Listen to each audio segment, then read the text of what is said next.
At 7:30 in the morning local time, here is a live look from Washington, D.C. as the nation's capital gets ready to welcome Donald Trump as the 45th president of the United States. This is right outside the Blair House where the Trumps were staying. Right, that's the official guest residence for right. high-profile visitors who are coming to the White House. And when they run out of the bedrooms at the White House, you send them down to Blair House. So there was the private family breakfast, then the private prayer service, and then there's this coffee date at the White House, which will be happening shortly. Right, and the private prayer service at what is called the Church of the Presidents, a couple blocks away from the White House, and it will be Dallas pastor, First Baptist Church of Dallas pastor Robert Jeffress, who is one of those speaking at that private prayer service this morning. Yeah, it's already been a very busy time for Donald Trump after several events yesterday. And Dan is here with a look at that. And Tim, Mr. Trump often during the campaign talked about having enough energy to do the job of president. Well, he did display some energy on Thursday, attending 3 events, making 2 speeches, and he has started his inauguration day with a tweet.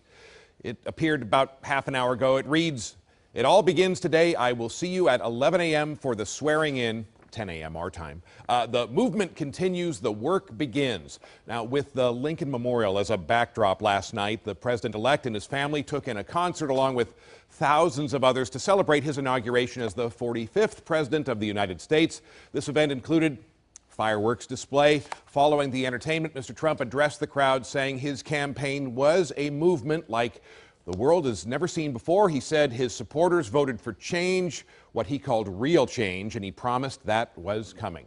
Prior to the concert, Mr. Trump was joined by his vice president-elect, Mike Pence, at Arlington National Cemetery. Their families also on hand for a wreath laying at the Tomb of the Unknowns. It's a chance to pay tribute to all those who have fought and died for the United States. The final event of the night, the Trumps and Pences attending a celebratory dinner for campaign donors and supporters.